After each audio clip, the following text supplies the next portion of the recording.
J'ai eu la chance de découvrir autre culture que pareil de nous, quoi, tu vois. Comment les gens sont plus faits et puis pour construire ici, et je suis étonné parfois, bon, tu vois. J'ai juste adoré et très content d'avoir découvert la cabane de nos grands-parents qui vivaient avant. Voilà. Les photos aussi que j'ai prises, ouais, j'aime les trucs là pour regarder. Parce que je ne peux pas tirer quelque chose que j'aime pas. On voit comme ça, montagne. Je me rappelle chez moi comme les... Et j'ai passé chez moi.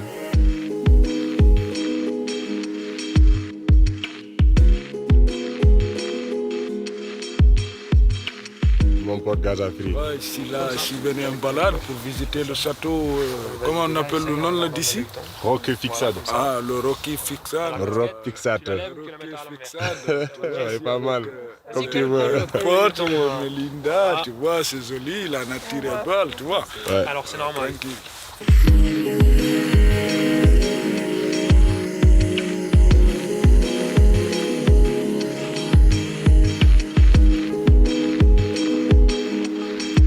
Qui c'est qui veut essayer de faire des photos? Je peux zoomer. Comme sur un téléphone. Donc du coup tu peux prendre des photos de ce que tu veux. Super loin, là t'es au fond, à fond. Dire rentre. Il a Guinée. Ouais, c'est ça. Il va prendre la Guinée en photo.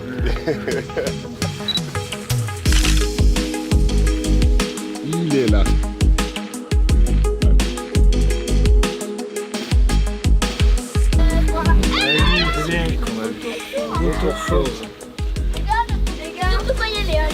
Envergure 2,40 m à 2,80 m. Il va te la fendre, il va te la fendre.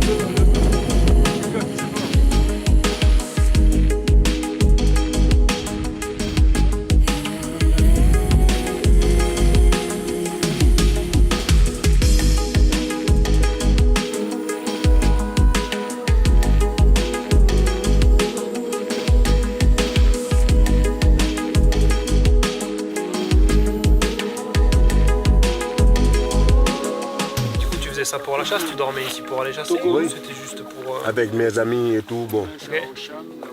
Tranquille. Il y a des copines aussi de temps en temps. Ok. Qui vont venir pour nous voir là-bas. Ok. Je sors avec les chiens. Le chien à côté, tu as ton fusil, vite fait. Ok. Tu peux le faire descendre, ouvrir le chien. Dès qu'il voit. On a le couteau, sel, tout est dedans. Le lapin, Ouais. quand il attrape, il va, comment dire, il va t'amener jusqu'à la propriétaire. Ah oui, il te le ramène. Oui, Ouais. il te ramène. Ok. Toi, tu- Ben, ici c'est pareil. Ceux qui ont des chiens de chasse, ici c'est pareil. Le chien il chasse, il cherche. Puis dès qu'il a trouvé quelque chose, il s'arrête. Mais Comme vous, pareil, il s'arrête. Et il te dit en gros, il est là quoi. C'est pareil.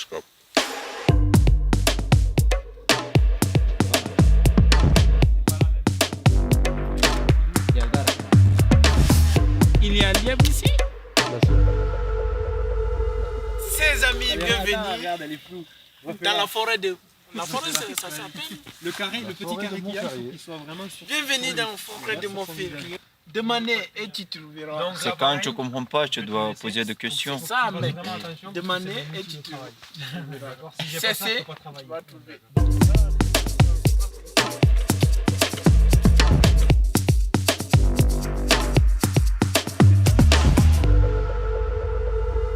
Comment le nom? Ça? Oui. Ça s'appelle un être. Être. Comme le verbe être. Sauf que ça ne s'écrit pas pareil. Être. Voilà.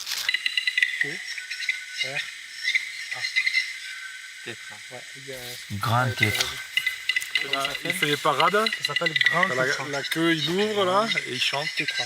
Que les femelles, elles viennent. T-E. T-E. T-R.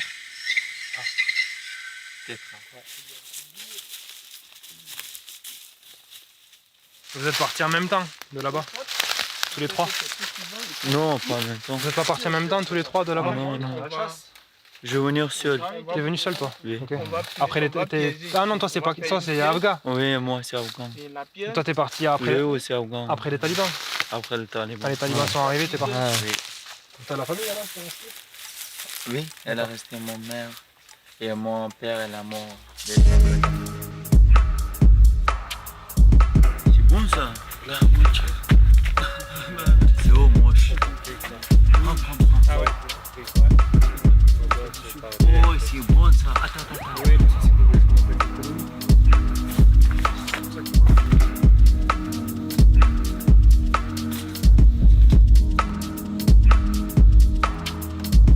Fourche, en vieille langue d'ici, l'occitan. Fourcade. Et en fait, c'est pour ça que cette montagne-là s'appelle Fourcade. Faut parce casser que ça fait avec. fourche. Ouais, là, c'est vrai.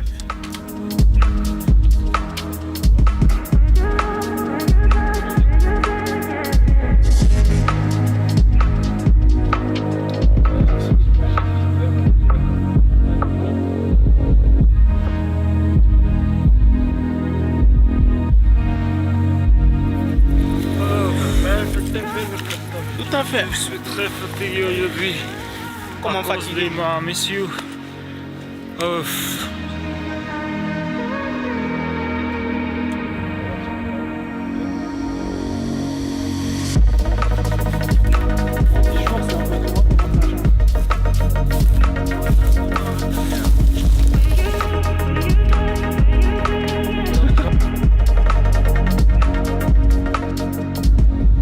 Bonjour, chers compatriotes. Moi, je me présente Balam Ali, de nationalité guinéenne. Je suis venu ici à Montferrier. Nous sommes venus pour une découverte de la montagne et je vais demander à mon cher compatriote et je vais lui poser des questions. Cher compatriote, bonjour. Bonjour Ali. Et quel est votre nom? Alors moi je m'appelle Julien Canet. Et monsieur Julien, j'espère que tu es content de me voir. Ah ben oui, je suis content de te voir. Le but c'est d'être ici avec toi et avec tes amis pour qu'on découvre ce qui se passe un peu à Montferrier, comme tu disais, et à Montagne. Alors, du coup tu vas nous raconter, enfin nous expliquer ce qui est différent ici, ce que tu vois là aujourd'hui, ce qui est différent de là où tu viens, ou ce qui est pareil, parce qu'il y a peut-être des choses où c'est pareil. Mais qu'est-ce que tu vois ici? Qu'est-ce qui t'a surpris par rapport à chez toi? Qu'est-ce qui t'a choqué par rapport à chez toi? Les paysages, voilà. Qu'est-ce qui est différent par rapport à chez toi? Merci beaucoup pour ta question. Ce que je vois par rapport, bon, il est différent à mon pays. Bon, il y a des animaux ici. D'abord, ils ne sont pas chez nous. Hein, et avec les paysages aussi, j'ai vu aussi des arbres bon, qui ne sont pas de nous. Et j'ai vu aussi de la neige. Bon, on est dans l'été, mais on peut parler de ça. Ouais. En fait, voilà, il neige ici, ben, c'est moi, ça neige. Il neige pas là-bas. J'aimerais faire beaucoup de découvertes en France ici. Donc, ça me fait plaisir.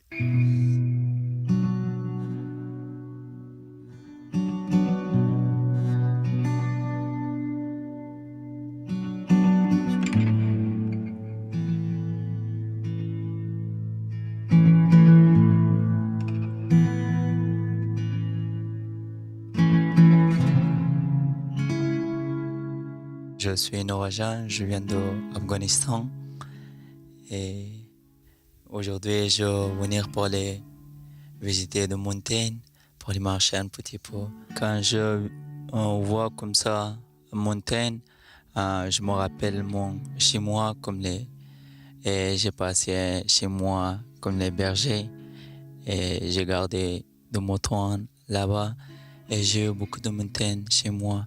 Mais par rapport à ça, j'ai vu beaucoup là-bas. Aujourd'hui, j'ai vu jusqu'à aujourd'hui, la première fois que j'ai venu pour les montagnes. En Afghan, on a dit beaucoup comme les girafes, je pense, girafes. Et on a dit en mon langue, Gharsanaï, mais je ne sais pas comment dire en poche ça. Chèvre de sauvage, ça. Mais ici, aujourd'hui que j'ai vu dans le forêt, c'est comment ça s'appelle, chèvre de sauvage. Oui, ce matin. Le chevreuil. Il y en a chez moi aussi, ça.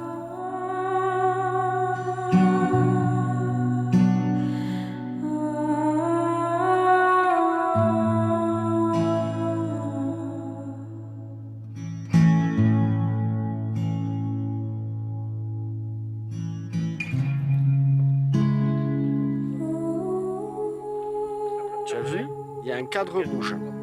Ça veut dire que là, tu enregistres. Là, tu vois, l'image est très bien. Pas besoin de plus.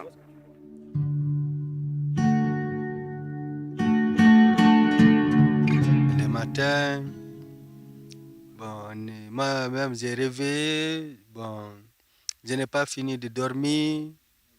Bon, on est venu aux montagnes. On est venu, on est regardé. Bon, il y a des routes que je dirais, je n'ai pas vu, j'ai vu ça. Non, ils sont faits pour ça. Ah ouais, eux, ils ont l'habitude de marcher là-dedans. Vous avez des gazelles qui vont dans les grandes plaines, dans la savane et tout. Ben, nous, c'est des gazelles qui sont faites pour les rochers. C'est le grand, il est propre. Aujourd'hui, je suis content parce que j'ai touché les trucs que je n'ai jamais touchés. Ouais. Avec les animaux qu'on a vus, les montagnes comme ça, comme les moutons comme ça. Ça aussi, c'est la première fois pour voir. Oui. J'ai regardé ça au télé, mais pour regarder comme je suis à côté, c'est la première fois aujourd'hui. J'ai vu ça. Donc là, il y a une femelle avec son petit. En fait. Tu peux regarder ce que tu fais, vas-y, regarde. Elle n'a pas pris. Laisse-moi pousser à Voilà. il est à l'eau de Natala. Bravo.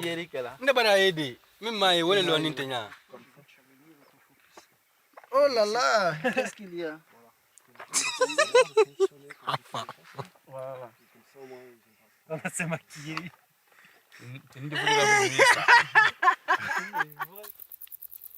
À boire là, non? C'est bon. Ça, on peut pas en tuer plus de temps. Par exemple, cette année, on en a compté 180 exemplaires de la commune. Donc, on peut en tuer 15. On ne peut pas dépasser, sinon c'est interdit. C'est bœuf. Vous en servez de combustible, non? Vous en servez pour le feu, non, ça? Non, ils disent chez eux, au pays, enduit, ils ouais. prennent pour Au pays. construire la Comme maison. nous, on fait des enduits de crépi et tout ça. Ah, Eux, mais ils c'est font- pour enduire. Oui, c'est Ah, c'est pas pour construire. construire. Non, non, non. D'accord. Des caca de vaches. Moi, c'est la première fois que je vais voir ça. Parce que caca de bœuf, ça c'est bon. Même les odeurs là, moi j'aime les odeurs là. Je suis content pour voir les caca de vaches aussi. Parce que j'aime ça. Même chez nous, on va faire les maisons avec ça, comme pour peinturer comme ça. On va peinturer les maisons, notre maison comme ça, avec les caca de vaches. Tu as vu? Voilà, pas tu me donnes. Ça mange. Voilà, il y a des trous, il y a animaux qui vont nourrir là-bas. Il va faire son vie. C'est ça. Voilà. Alors, tu vois, il y a des petits trous et il y a des gros trous. Les petits trous, alors là déjà ils sont costauds. Ça doit être du sirex. C'est un petit insecte, il a une espèce de derrière, il a comme une aiguille Il y a des... qui ressemble à une vis à bois. Tu vois, c'est tordu. Il y a une hélice dessus. Et avec ça, il arrive à creuser. Après, il pond dessus. Le bois Et là. après, c'est les bébés, les larves. Dessous, elles vont se déplacer. Voilà.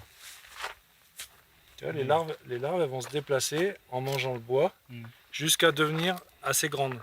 Et quand elles sont grandes, elles font un gros trou comme ça pour sortir. Elle sort, elle est en train de sortir là. Elle est en train de sortir. C'est une larve qui est en train d'éclore ça. Je vois des arbres qui sont en différence, tu vois. Je vois des collines et puis je vois les animaux qui m'ont beaucoup intéressé, tu vois. Du coup, malgré que j'étais caméraman, je faisais des vidéos, tu vois. Du coup, j'ai bien fait mon travail, c'est qu'on m'a confié.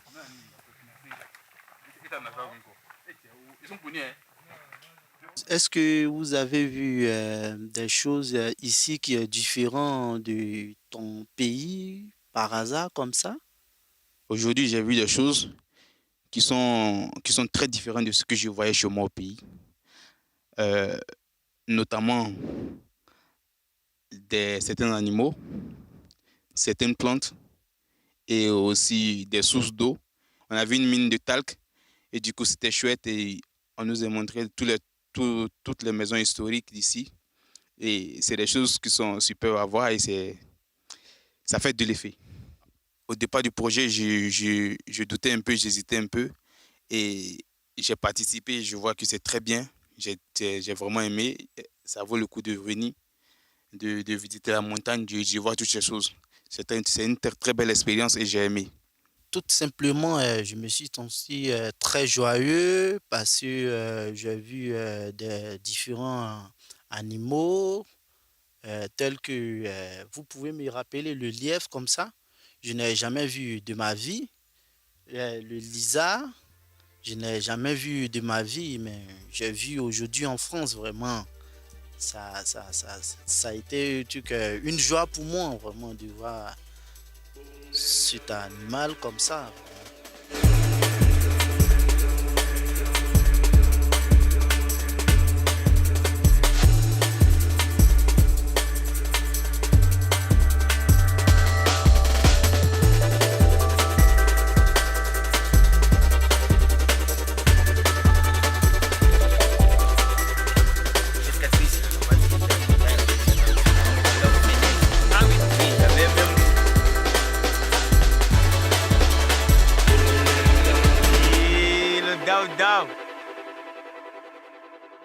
Donc il y a 50, 60, 70 ans en arrière, 100 ans en arrière, ici il y avait encore des gens qui habitaient. Il reste même le bois sur la porte.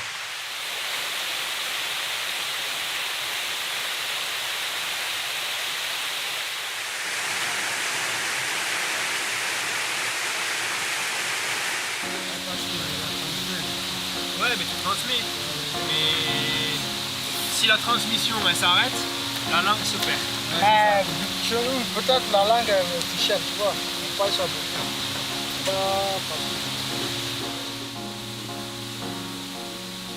Tout a changé maintenant. Mais c'était bio, tout était original en fait. Mais si maintenant tout est devenu, il y a les produits toxiques, les manger qu'on mange, tout ça. Une des raisons qui a fait qu'ici c'était plus cultivé, c'est que quand il y a eu le tracteur, beaucoup d'agriculteurs et tout ça, ils se sont équipés. Mais les zones où le tracteur ne pouvait pas aller parce que c'était trop dangereux, ces zones-là, on a arrêté de les travailler. Personne ne travaille encore. Et non. Donc du coup, toutes ces zones-là, c'est devenu réservé un petit peu pour de l'élevage. Et la culture, on l'a fait plus bas en plaine où il y a moins de pentes. Il y a d'autres qui fait l'élevage des vaches, non, toujours, non? Ouais. Ici, il y a un éleveur maintenant qui met les bêtes. Alors qu'avant, tu as vu le nombre de maisons. En fait, chaque famille, ils en avaient peut-être moins, mais chaque famille, ils avaient peut-être 5 vaches, une dizaine de moutons. Maintenant, il y a un éleveur, et c'est pas un gros éleveur qu'il y a ici. Il doit avoir 40 vaches. Et toute la surface, forcément, il peut pas nettoyer tout avec seulement 40 vaches. Alors qu'avant, si tu avais 20 familles avec 5 vaches, ça faisait 100 vaches. Au total, il y avait beaucoup plus d'animaux. Il y avait beaucoup plus de gens.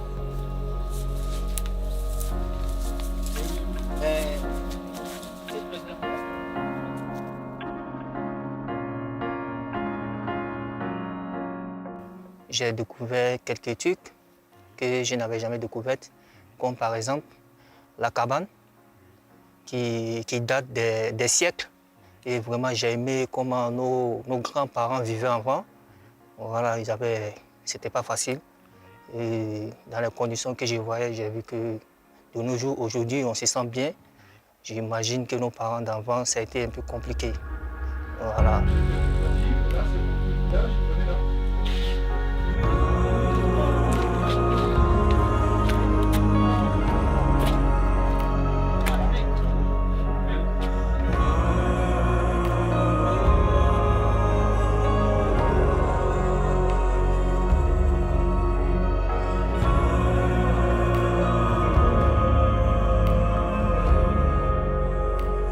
C'est trop différent, j'ai gardé aussi en Afghanistan. Très bien, oui. Et j'ai travaillé en berger. Ouais. J'ai gardé pour les moutons et pour les oies.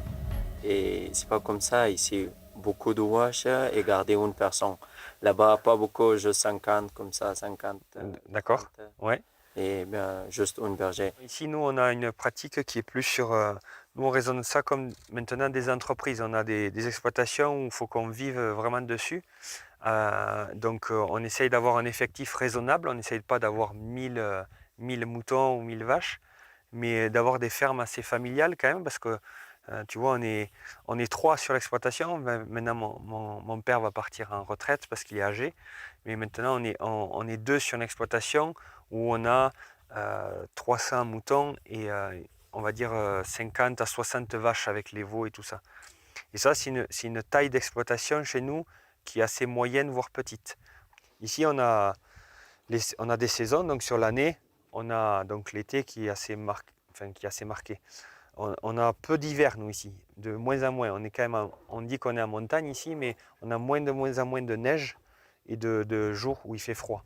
Donc, on est en France, il fait ce qu'on appelle un climat tempéré, mais chez toi, il fait froid pendant longtemps ou comment c'est? Mais ça dépend. Quand il fait trop froid, on a changé les places, on a pas d'autres places. Ok. Et quand tu gardes le mouton, quand tu gardes le wash, tu ne peux pas partir trop loin. Ouais. Mais quand tu as ta mouton, tu peux partir trop loin. Comme ici en France, à Toulouse, tu peux partir pour aller à Paris. D'accord. Là-bas. Ok. Changer. Tout ça à pied, bien sûr. Oui. Tout ça à pied.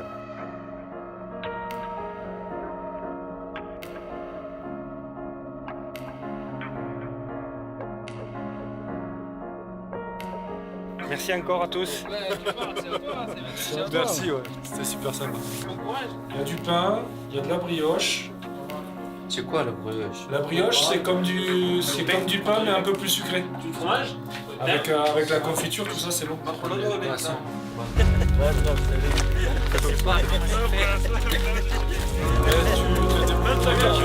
super bien. 6 mois.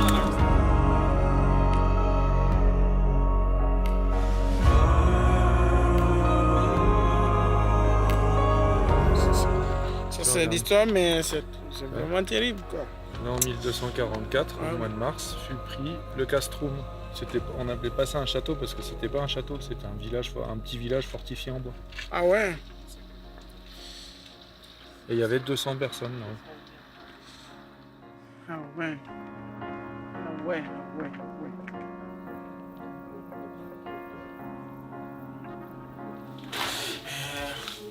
Je sais pas comment les gens sont passés pour construire ça ici pendant des...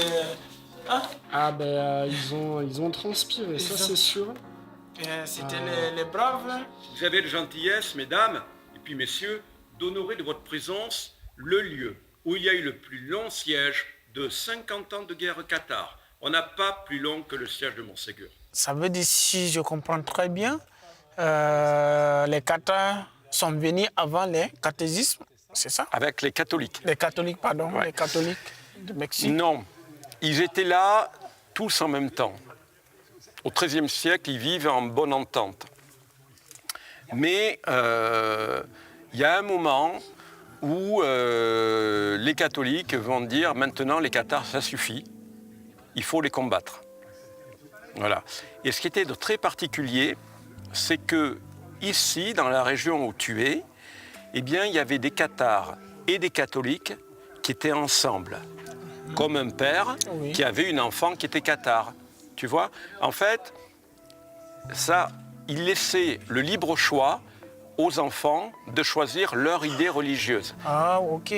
Maintenant, je comprends maintenant, parce que parfois, je m'inquiète, parce que vous avez parlé des cathares et catholiques, ouais, ils étaient ensemble, mais par contre, c'est quand Kataz a essayé de contredire la parole, parfois il a dit que, comme les catholiques disent, Dieu créa la terre et le ciel, et il a créé l'homme. Et les catholiques, ils ont dit que c'est le diable. C'est le diable. Voilà. Et pourtant... Ça, c'est la grosse différence entre les cathares et les chrétiens catholiques. Ce que tu dis. Voilà. D'accord. Merci pour la réponse. Merci. T'es adorable. On se revoit plus tard. C'est tout mignon.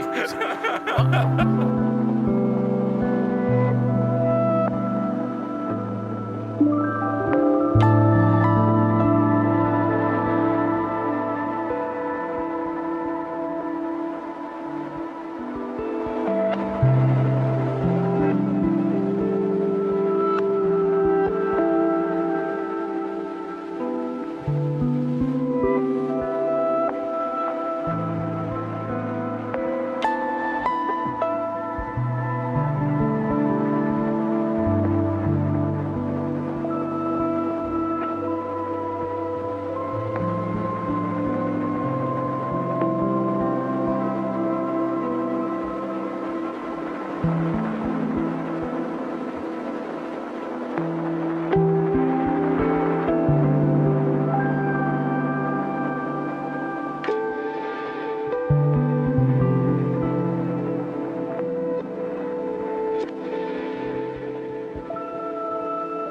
you.